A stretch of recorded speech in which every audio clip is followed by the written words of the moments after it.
Hello everyone. स्वागत है सभी का फिर से यूट्यूब चैनल विजेता कुल में। तो फिर से एक नए टेस्ट पेपर में सभी का स्वागत है। और इस टेस्ट पेपर का प्रत्येक प्रश्न बहुत ही इम्पोर्टेंट है एग्जाम के पॉइंट ऑफ व्यू से। और इस क्वेश्चन के प्रत्येक प्रश्न के ऑप्शन का भी एक्सप्लेन किया गया है।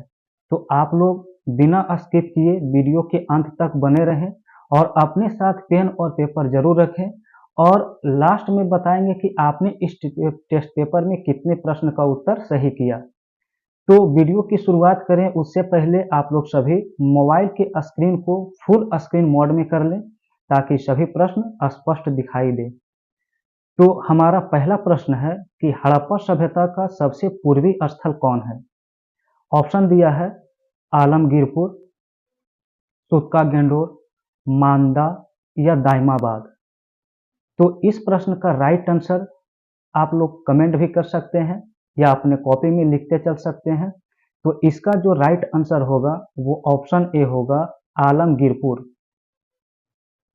सिंधु सभ्यता या हड़प्पा सभ्यता की जो सबसे पश्चिमी स्थल है उसे सुतका गेंडोर कहा जाता है, जबकि उत्तरी जो स्थल है उसे मांडा कहा जाता है और दक्षिणी स्थल को दाइमाबाद कहा जाता है। तो इन सभी को भी आप याद रखेंगे। क्वेश्चन नंबर सेकेंड दिया है कि आग का आविष्कार किस काल में हुआ था। ऑप्शन है ताम्रपाषाण काल, हड़प्पा काल, पूरा पाषाण काल या नव पाषाण काल। तो सेकेंड नंबर क्वेश्चन का राइट आंसर आप लोगों को गेस करना है और बताना है कौन सा ऑप्शन सही हो सकता है। तो इस प्रश्न का जो राइट आंसर होगा वो ऑप्शन सी होगा, पूरा पाषाण काल। जबकि यहाँ पर दिया गया है ऑप्शन नव पाषाण काल। तो नव पाषाण काल का याद रखेंगे, इसमें पहिया का आविष्कार हुआ था, अस्थाई निवास की प्रवृत्ति आया था और साथ ही कृषि का भी आविष्कार जो हुआ था वो नव पाषाण काल में ही हुआ था। क्वेश्चन नंबर 3 है 1921 ईस्वी में हड़प्पा की खोज किसने की थी। ऑप्शन दिया है sir John Marshall, R D. Banerjee, A Cunningham या दयाराम साहनी। तो 3 नंबर प्रश्न का राइट आंसर आप लोग को बताना है। इस प्रश्न का राइट आंसर ऑप्शन डी सही होगा, दयाराम साहनी। अब यहाँ पर ऑप्शन इसका हम देखें तो दिया गया है सर जॉन मार्शल। तो सर जॉन मार्शल भारतीय पुरातत्व के विभाग के महानिदेशक थे। और एक यहाँ पर दिया है अलेक्जेंडर कनिंघम। तो ये पुरातत्व सर्वेक्षण विभाग के प्रथम महानिदेशक थे। क्वेश्चन नंबर 4 है इतिहास का पिता किसे कहा जाता है। और इसका ऑप्शन दिया है अरस्तु, अलबरूनी, हेरोडोटस या चाणक्य। तो इतिहास का पिता सबको पता होगा, इसका राइट आंसर ऑप्शन सी होगा, हेरोडोटस। यहाँ पर दिया गया है ऑप्शन ए अरस्तु। तो जीव विज्ञान का जनक या जीव विज्ञान का जनक जो कहा जाता है वो अरस्तु को कहा जाता है और जंतु विज्ञान का भी जनक अरस्तु को ही कहा जाता है। अलबरूनी का एक पुस्तक याद रखेंगे, इसका एक पुस्तक है किताब उल हिंद या तहकीक ए हिंद कहते हैं, जिसके लेखक अलबरूनी है। चाणक्य है तो चाणक्य चंद्रगुप्त मौर्य के गुरु थे और इनका पुस्तक है अर्थशास्त्र जो राजनीति से संबंधित है। तो यह प्रश्न भी बहुत इंपॉर्टेंट है। चाणक्य का अन्य नाम कौटिल्य है या विष्णुगुप्त भी कहते हैं। क्वेश्चन नंबर 5 दिया है मानव ने सर्वप्रथम किस धातु का उपयोग किया। ऑप्शन है लोहा, सोना, तांबा या चांदी। तो 5 नंबर क्वेश्चन का राइट आंसर ऑप्शन सी होगा, तांबा। तो सबसे पहले तांबा धातु का उपयोग किया था। यहाँ पर अगर लोहा टिक करेंगे तो ये गलत हो जाएगा। चांदी जो होता है वो विद्युत का सबसे अच्छा सुचालक माना जाता है। क्वेश्चन नंबर 6 दिया है कि शतपथ ब्राह्मण ग्रंथ का संबंध किस वेद से है। और ऑप्शन दिया है यजुर्वेद, अथर्ववेद, सामवेद या ऋग्वेद। तो 6 नंबर प्रश्न का राइट आंसर ऑप्शन ए होगा, यजुर्वेद। इसमें याद रखेंगे कि यजुर्वेद जो है इसके पाठकर्ता को अथर्वणीय कहा जाता है और यहाँ पर है अथर्ववेद। तो अथर्ववेद का संबंध जो है वो गोपद से होता है, सामवेद का संबंध उद्गाता से है और ऋग्वेद का संबंध ऐत्रेय से है। यहाँ पर याद रखेंगे कि ऋग्वेद के पाठकर्ता को होत्री कहते हैं और सामवेद का जो पाठकर्ता होता है उसे उद्गाता कहा जाता है। क्वेश्चन नंबर 7 है कि गद एवं पद वाला वेद कौन है? और ऑप्शन दिया है ऋग्वेद, अथर्ववेद, यजुर्वेद या सामवेद। तो 7 नंबर प्रश्न का जो राइट आंसर होगा वो ऑप्शन सी होगा, यजुर्वेद। क्वेश्चन नंबर 8 की ओर बढ़ते हैं और इस प्रश्न का राइट आंसर सभी को करना है कि 8 नंबर प्रश्न का राइट आंसर क्या होगा। तो क्वेश्चन दिया है कि घोड़े के जीवाश्म हड्डी का साक्ष्य कहां से मिला है? ऑप्शन है मोहनजोदड़ो, सुरकोतदा, लोथल या कालीबंगन। 8 नंबर प्रश्न का जो राइट आंसर होगा वो ऑप्शन बी होगा, सुरकोतदा। अब इसमें ऑप्शन दिया है मोहनजोदड़ो, तो मोहनजोदड़ो से याद रखेंगे कि कौन कौन सा साक्ष्य मिला है यहाँ से। तो यहाँ से बृहत स्नानागार मिला है, नर्तकी की कांस्य मूर्ति मिला है और साथ ही पशुपतिनाथ की मूर्ति भी मिला है मोहनजोदड़ो से। लोथल जो है ये हड़प्पा सभ्यता में बंदरगाह था लोथल, जो भोगवा नदी के किनारे स्थित था। अब यहाँ पर है कालीबंगन। तो कालीबंगन से जुटे हुए खेत एवं नक्काशीदार ईंट का साक्ष्य मिला है। क्वेश्चन नंबर 9 की ओर बढ़ते हैं। क्वेश्चन नंबर 9 है, गौतम बुद्ध का जन्म कहाँ हुआ था? ऑप्शन है कुंडग्राम, पाटलिपुत्र, लुम्बिनी या वैशाली। तो 9 नंबर प्रश्न का सही आंसर ऑप्शन सी होगा, लुम्बिनी। ये कुंडग्राम जो दिया है यहाँ पर महावीर का जन्म हुआ था और याद रखेंगे कि वैशाली में द्वितीय बौद्ध संगीति का आयोजन किया गया था। क्वेश्चन नंबर 10 है कि भीमबेटका किसके लिए प्रसिद्ध है? ऑप्शन है गुफा शैलचित्र, चैत्य, मंदिर या मूर्ति। तो इस प्रश्न का राइट आंसर ऑप्शन ए होगा, गुफा शैलचित्र। क्वेश्चन नंबर 11 है, मोहनजोदड़ो का अर्थ क्या है? ऑप्शन है जीवितों का टीला, मृतकों का टीला, दासों का टीला या कंकालों का टीला। तो इसका जो राइट आंसर होगा वो ऑप्शन ए होगा, सॉरी यहाँ पर इसका जो आंसर सही होगा वो ऑप्शन बी होगा, मृतकों का टीला। क्वेश्चन नंबर 12 है, सबसे प्राचीन अभिलेख कहां से प्राप्त हुए हैं? ऑप्शन है लोथल, रंगपुर, धौलावीरा या बोगाज कोई। तो इस प्रश्न का राइट आंसर ऑप्शन डी होगा, बोगाज कोई। इसे एशिया माइनर भी कहा जाता है। लोथल अभी बताया एक बंदरगाह था। रंगपुर से चावल की भूसी का साक्ष्य मिला है। क्वेश्चन नंबर 13 नंबर प्रश्न है कि हड़प्पा में मिट्टी के बर्तन पर प्रयुक्त रंग थे।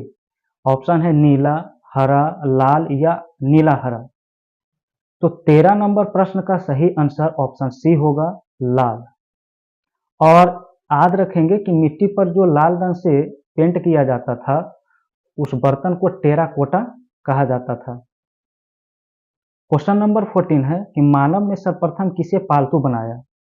और ऑप्शन दिया है बिल्ली, घोड़ा, गाय या कुत्ता। तो 14 नंबर प्रश्न का सही आंसर है वो ऑप्शन सी है, सॉरी यहाँ पे इसका सही आंसर ऑप्शन डी होगा, कुत्ता। Question number 15। तो क्वेश्चन नंबर 15 की ओर बढ़ते हैं। इस प्रश्न का राइट आंसर सब करेंगे। क्वेश्चन नंबर 15 है कि सिंधु सभ्यता किस काल की थी? ऑप्शन है ऐतिहासिक, प्रागैतिहासिक, आद्य ऐतिहासिक या इनमें से कोई नहीं। तो इसका आंसर ऑप्शन सी सही होगा, आद्य ऐतिहासिक। यहाँ पर ऑप्शन दिया गया है प्राग ऐतिहासिक। तो प्राग ऐतिहासिक उस काल को कहते हैं जिसमें कोई लिखित साक्ष्य नहीं मिला है। आद्य ऐतिहासिक उस काल को कहते हैं जिसमें लिखित साक्ष्य तो मिला लेकिन अभी तक पढ़ा नहीं गया है, जैसे सिंधु सभ्यता आद्य ऐतिहासिक के अंतर्गत ही आता है। और ऐतिहासिक काल जिसमें लिखित साक्ष्य भी है और उसे पढ़ा भी गया है, याद रखेंगे इन्हें।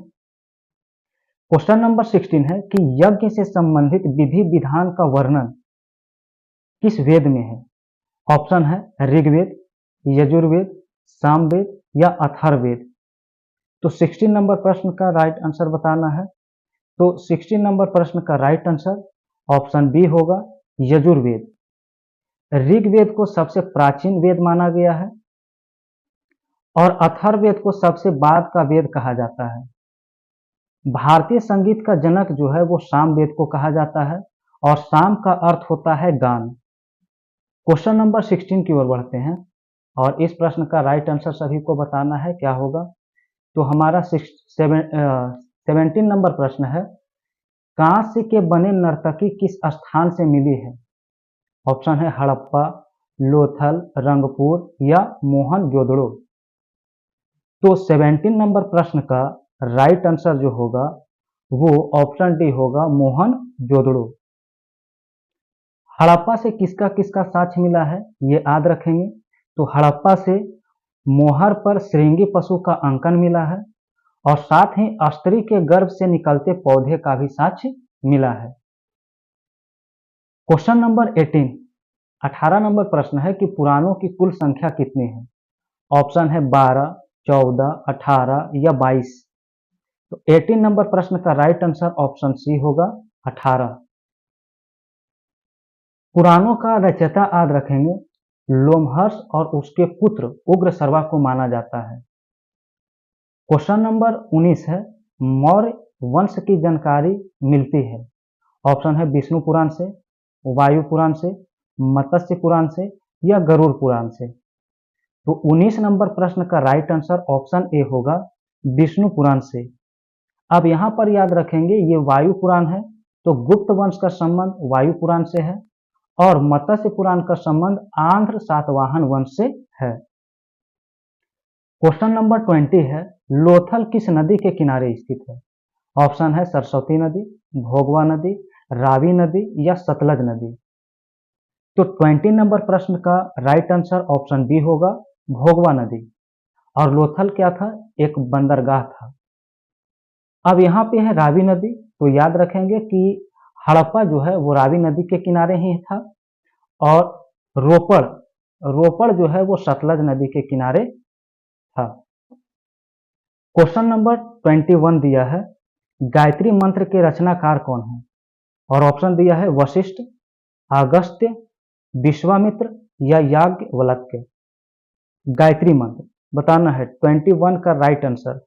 तो इस प्रश्न का राइट आंसर ऑप्शन सी होगा विश्वामित्र। और गायत्री मंत्र का जो उल्लेख है वो ऋग्वेद के 3 मंडल में है। क्वेश्चन नंबर 22, निम्नलिखित में से सबसे प्राचीन दर्शन कौन है। और ऑप्शन दिया है योग दर्शन, न्याय दर्शन, सांख्य दर्शन या वैश्विक दर्शन। बताना 22 का राइट आंसर। तो इसका राइट आंसर ऑप्शन सी होगा सांख्य दर्शन। योग दर्शन जो संबंधित है वो पतंजलि से है और न्याय दर्शन का संबंध गौतम बुद्ध से है। क्वेश्चन नंबर 23 क्या दिया है। तो प्रश्न 23 दिया है, बुद्ध का प्रथम प्रवचन क्या कहलाया। ऑप्शन है धर्म चक्र प्रवर्तन, महापरिनिर्वाण, महाभिनिष्क्रमण या इनमें से कोई नहीं। तो बुद्ध का जो प्रथम प्रवचन था वो धर्म चक्र प्रवर्तन कहलाया। अब यहाँ पर याद रखेंगे कि महापरिनिर्वाण, तो उनका जो मृत्यु है उसे महापरिनिर्वाण कहा गया, जबकि गृह त्याग जो किए थे उसे महाभिनिष्क्रमण कहा गया था। क्वेश्चन नंबर 24 की ओर बढ़ते हैं। 24 दिया है, वैदिक सभ्यता का कार्यकाल क्या है। बताना है इन चारों ऑप्शन में कौन सा ऑप्शन इसका राइट होगा। तो 24 नंबर प्रश्न का राइट आंसर ऑप्शन बी होगा 1500 से 600 ईसा पूर्व, जिसमें 1500 से 1000 ईसा पूर्व तक ऋग्वैदिक काल का टाइम ऑफ पीरियड होता है, जबकि 1000 से 600 ईसा पूर्व तक उत्तर वैदिक काल का समय होता है। क्वेश्चन नंबर 25 है, ऋग्वैदिक काल में आजीवन अविवाहित रहने वाली महिलाओं को क्या कहा जाता था? और ऑप्शन है पतिव्रता, अमाजु, सुकन्या या ब्रह्मकुमारी। तो 25 का जो राइट आंसर होगा वो ऑप्शन बी होगा, अमाजु।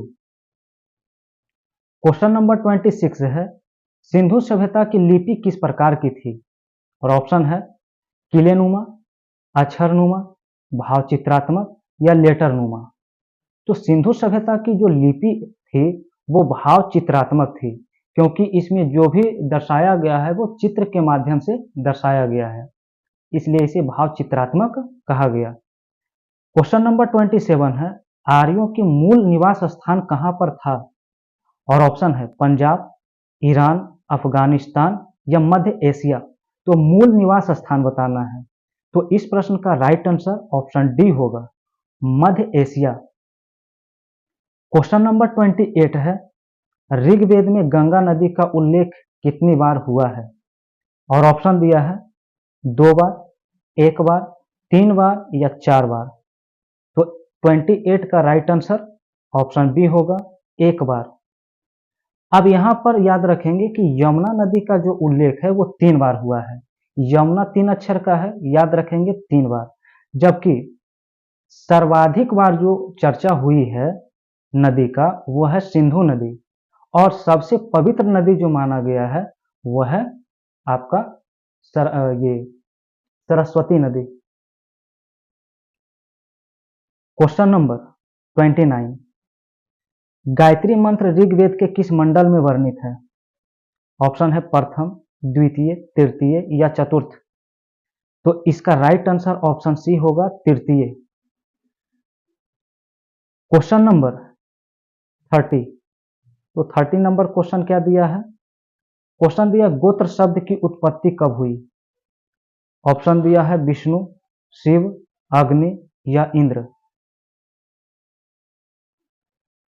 30 नंबर प्रश्न का ऑप्शन दिया है ऋग्वैदिक काल, हड़प्पा काल, उत्तर वैदिक काल या मौर्य काल। तो 30 नंबर प्रश्न का राइट आंसर बताना है।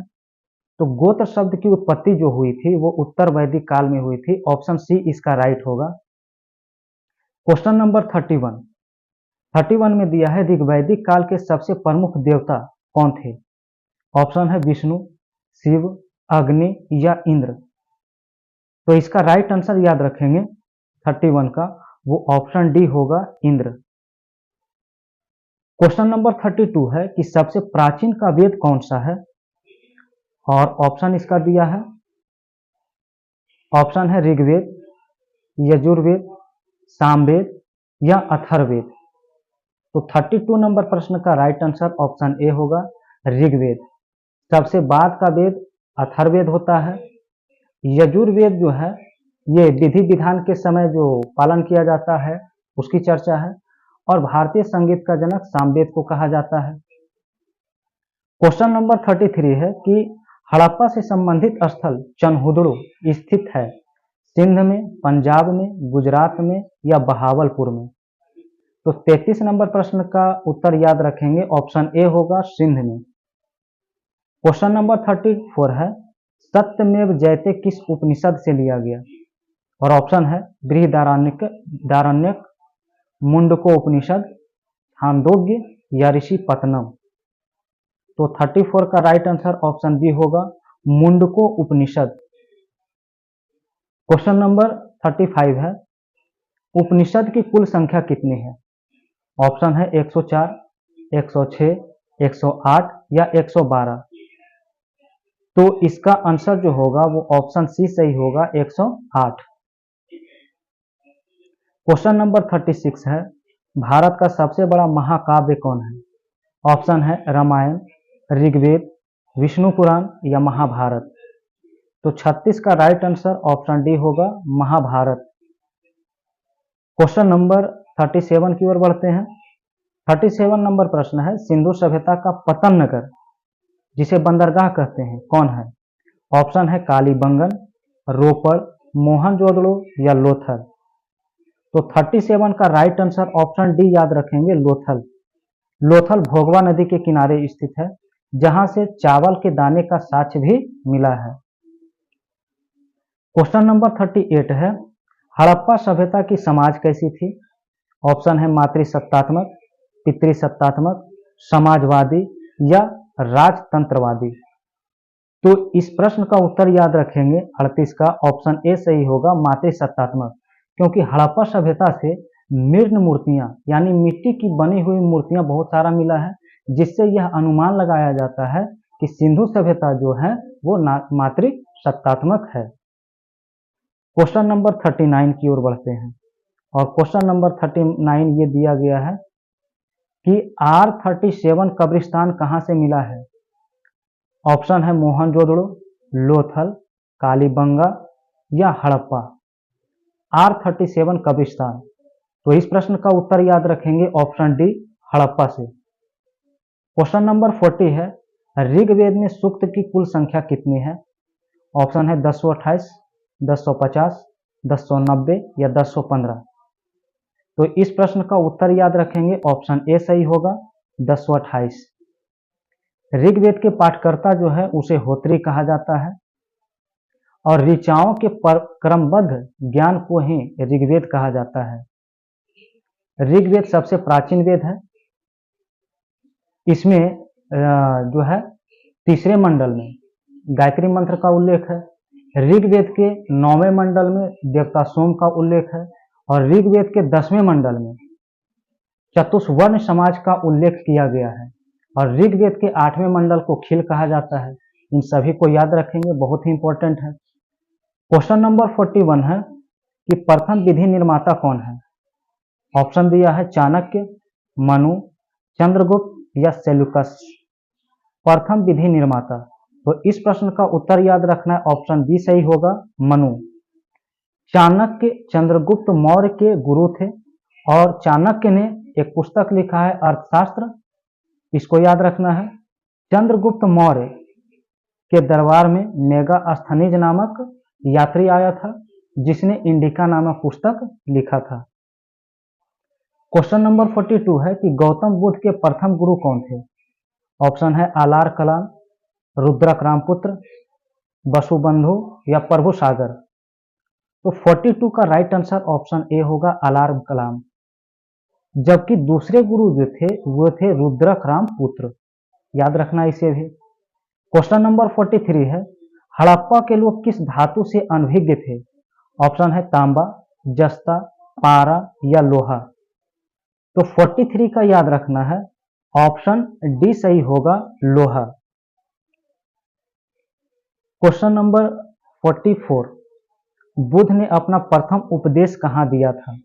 ऑप्शन है गया, राजगीर, सारनाथ या लुम्बिनी। तो 44 नंबर प्रश्न का राइट आंसर ऑप्शन सी होगा, सारनाथ। लुम्बिनी में गौतम बुद्ध का जन्म हुआ था और गया में इनको ज्ञान की प्राप्ति हुआ था।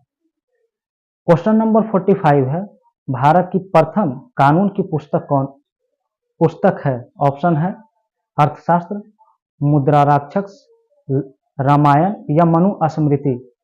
तो 45 नंबर प्रश्न का राइट आंसर ऑप्शन डी सही होगा, मनु स्मृति। अर्थशास्त्र के लेखक याद रखना है चाणक्य या कौटिल्य। मुद्रा राक्षस पुस्तक के लेखक विशाख दत्त हैं और रामायण के महर्षि वाल्मीकि। क्वेश्चन नंबर 46 होगा। 46 दिया है, महात्मा बुद्ध का परिनिर्वाण कहाँ हुआ? ऑप्शन है लुम्बिनी, बोधगया, कुशीनगर या कपिल वस्तु। तो 46 का राइट आंसर ऑप्शन सी याद रखना है, कुशीनगर। लुम्बिनी में जन्म हुआ, बोधगया में ज्ञान की प्राप्ति हुआ और ये जो कपिल वस्तु है लुम्बिनी के अंदर है, जो गांव कर सकते हैं वो कपिल वस्तु था। और 47 नंबर क्वेश्चन दिया है कि महाभारत का फारसी अनुवाद किसने किया था? ऑप्शन है अबुल फजल, बदायूनी, अकबर या फैजी। तो 47 नंबर प्रश्न का राइट आंसर ऑप्शन बी होगा, बदायूनी। तो आज के टेस्ट पेपर में आपने कितना स्कोर किया है आप जरूर कमेंट करेंगे।